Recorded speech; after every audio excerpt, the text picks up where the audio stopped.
Previously on Alan Wake, Alice has been kidnapped. Alan, please help me. Alice? You'll do exactly what I say if you ever want to see your wife again. I can't tell anyone except my agent Barry. Damn it, Barry, they'll kill her! You're my best friend, and I'm worried that you're not right in the head. The ransom is a manuscript I supposedly wrote that's coming true before my eyes. It happened just the way it was on that page. So dark. I have found only a few scattered pages. I want the entire manuscript. The deadline is in 2 days. I found Mr. Wake's pages. Good girl.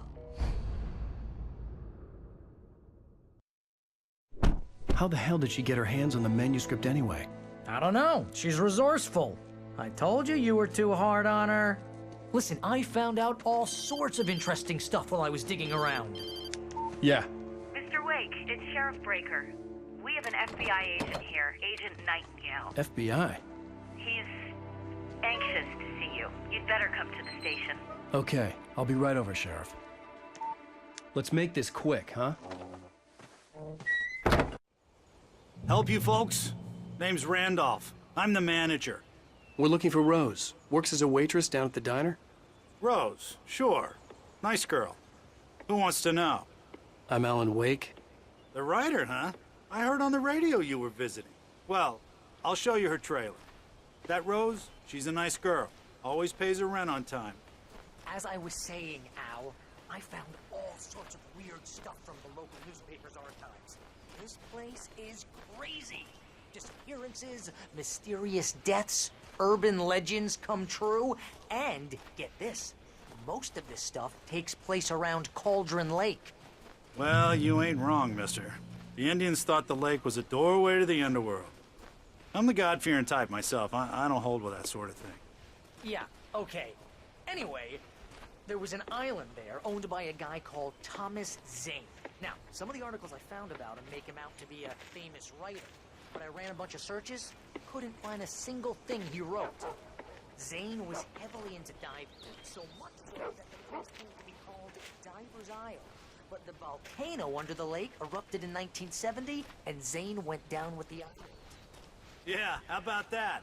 It was there in the morning, as if it had fallen from the sky. But it would take a tornado to lift something like that. We're damn lucky it didn't crush any of the trailers. Come on, mister. I'll take you to Rose's trailer.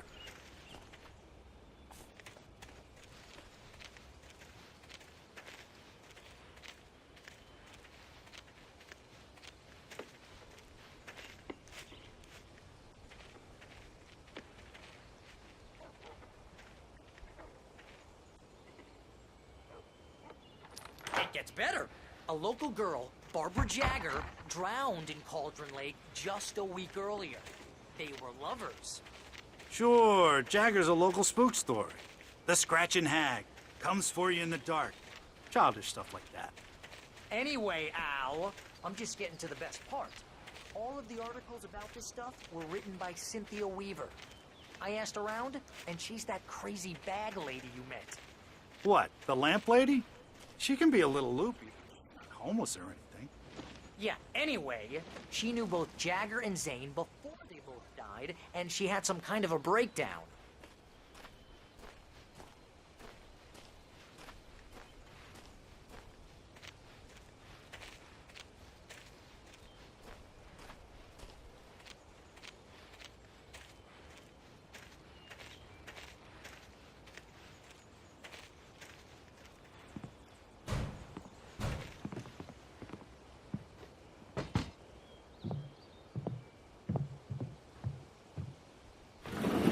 Welcome to... Oh dear, Mr. Wake. I'm so glad you're here. Rose, you have my manuscript? Oh. Oh yes. Yes. Please, come in. Hey, this is really good. Rose, Yes, my manuscript. I really need it. I understand. I know what you need. A muse to inspire you. Oh, for Barry. She doesn't have anything. Yeah, hey, Al. Al, what's... Oh... Barry! What? What?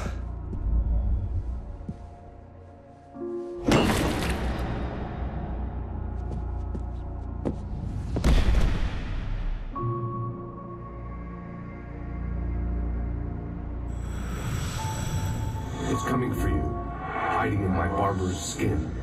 I'm too weak to stop it. You must turn the lights on. I promised I'd come visit you and your lovely wife. You must finish what you started. I insist. You must turn the lights on. Turn the light on.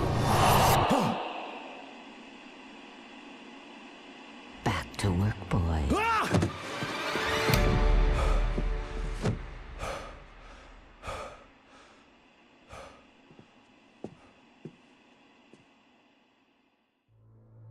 I felt nauseous, hungover.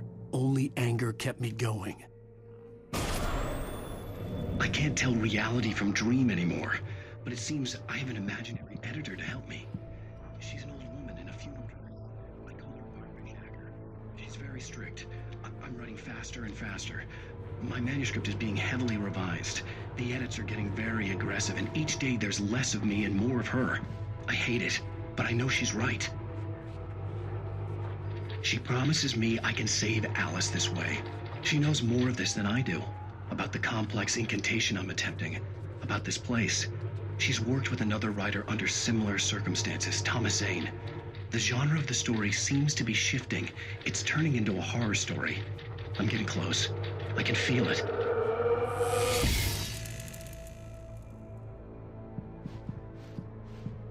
Rose took a day from me. I had less than 12 hours left to meet the kidnapper. All I could do was get Barry into the car, work something out once I got on the road. Barry was out of it. He was way too heavy to carry. My gun and flashlight were gone. I'd have to find a way to get Barry into the car as quickly as possible. There was no time to waste.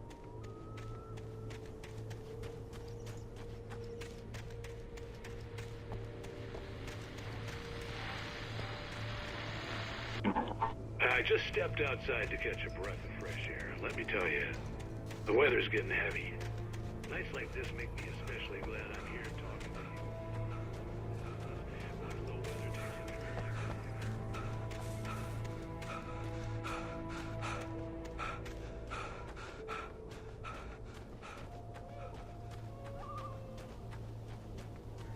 Oh, you're gonna get it now. God knows what you've done to that poor girl. This is Agent Nightingale, FBI! Get him up, Hemingway! You're under arrest! You move a muscle, I'll unload right in your goddamn face! Stay right where you are, Slane!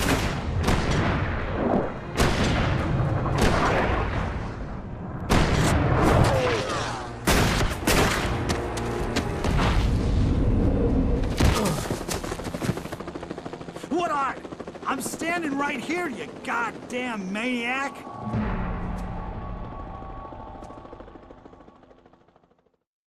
I hated to leave Barry behind, but there was no way I'd miss my appointment with the kidnapper. Mr. Wake, come on! Make it easy!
area.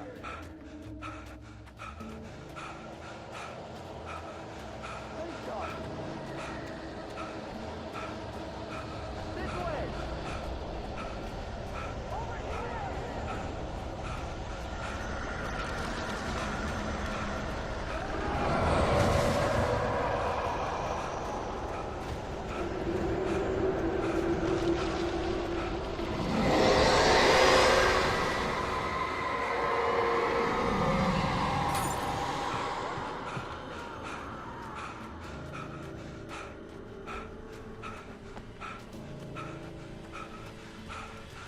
This horror was everywhere I went, circling me. The cops didn't stand a chance. They were after a writer, not a monster.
This is James. Mulligan, Thornton, come in. Over.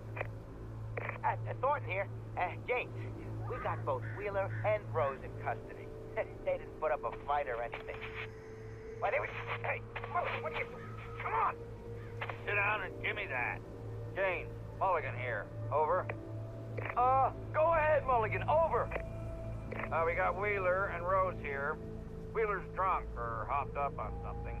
Speaking of which, that Fed had a pretty distinctive whiff of Otis Scotch about him, if you know what I mean. Over. I don't have anything on that, Deputy Mulligan. Over. Well, whatever. Anyway, Rose is just being plain weird here. You better get Doc in to take a look at both. Over. Gotcha. You better get them here quickly. The, Fed's gonna want to interview Wheeler. Over. Oh, yeah, I'll bet he does. Looks like they have a lot in common. Mulligan out.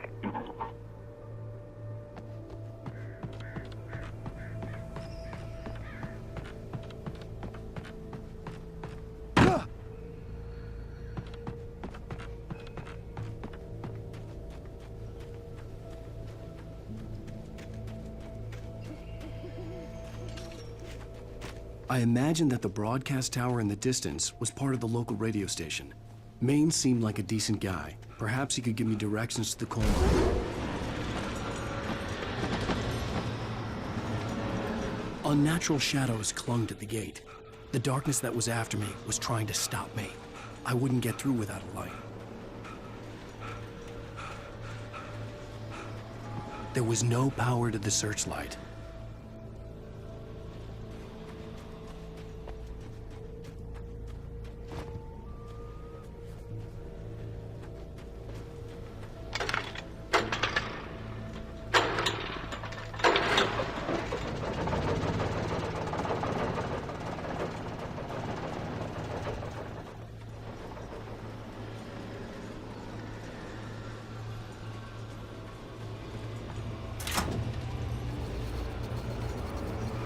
The old generator conked out.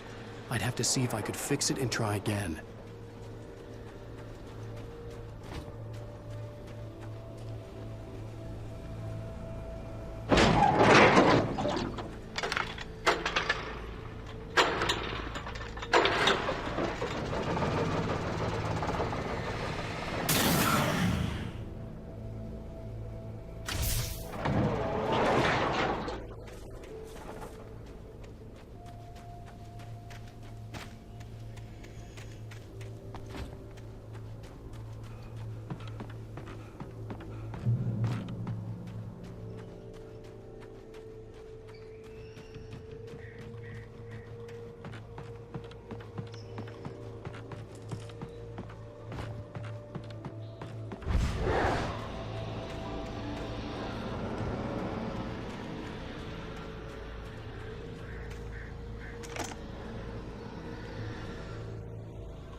It took me a moment to recognize the flashbang grenades.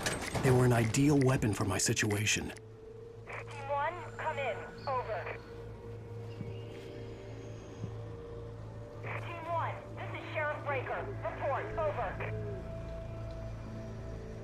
Team 2, come in. I need a report. Over. Come on, guys. Talk to me. Come in, please. Over.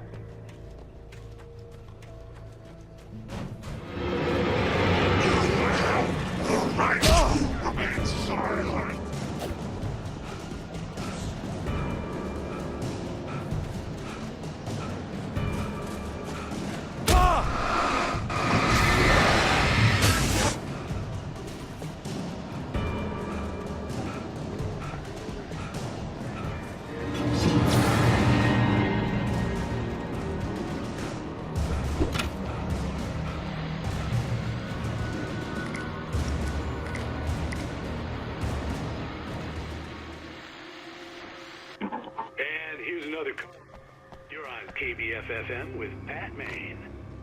It's Milt Peabody, Pat.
And we have another caller.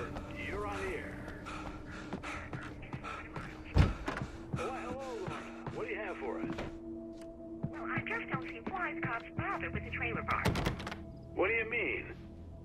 It's a trailer park. Of course you're going to have trouble in a place like that. I mean, what do you expect?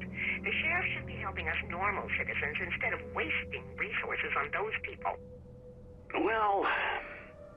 Let the trash sort themselves out. I'm sorry, but my granddaddy settled in Bright Falls in 1911. Well, thank you very much for that, compassionate viewpoint, Lorna. Oh, here's a little surprise. The famous writer Alan Wake just walked in. Folks, I'm gonna see if I can talk him into an interview.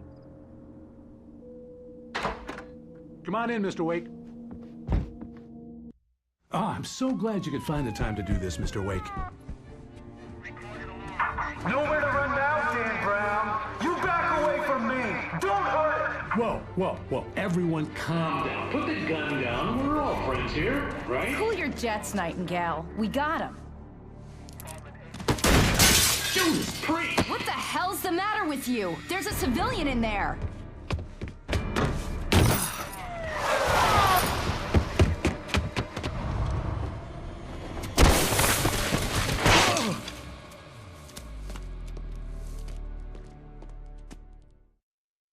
I'll get you yet, even if it kills me. You hear me?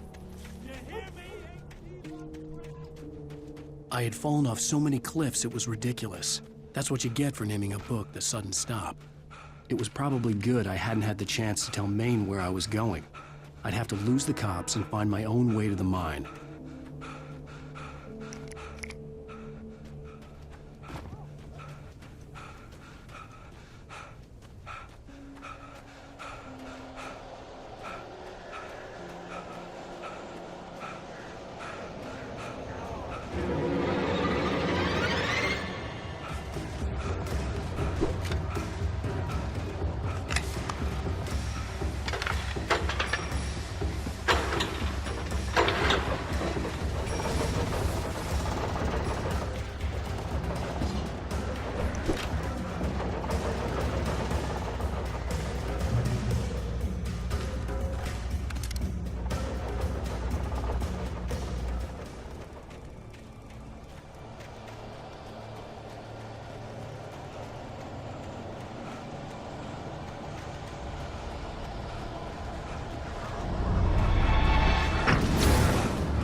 There was no sensible reason for the power company work lights to be here. It was almost as if they'd been left for someone like me to use.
Hello? The most stubborn man I've ever met. Alice? Alice?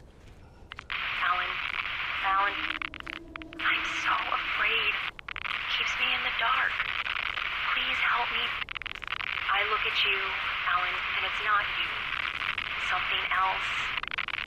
Looking out from behind your eyes. Alice, I'm here.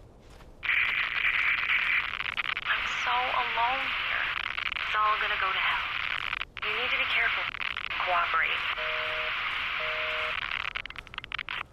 The connection had been terrible, but that wasn't the only thing that hadn't been right with the call. She sounded wrong somehow, but she had called me.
I could see a railway bridge up ahead, and a warehouse of some sort on the opposite shore.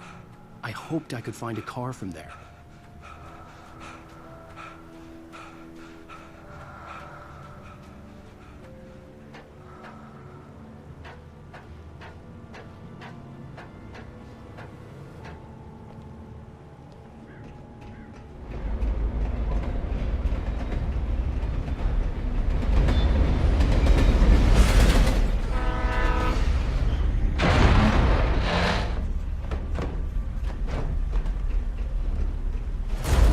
That was pursuing me was growing stronger, and it was taking over everything in its path.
As a teenager, just starting to get interested in writing, Stephen King had been a source of inspiration to me.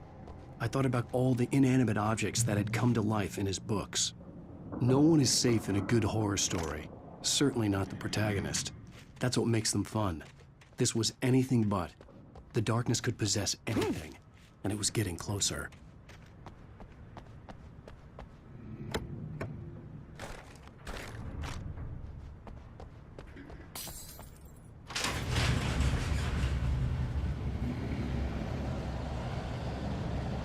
Did you call her?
I had never been this glad to see the sunrise.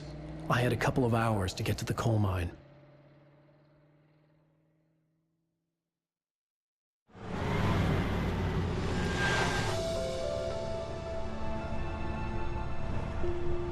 The coal mine wasn't far now.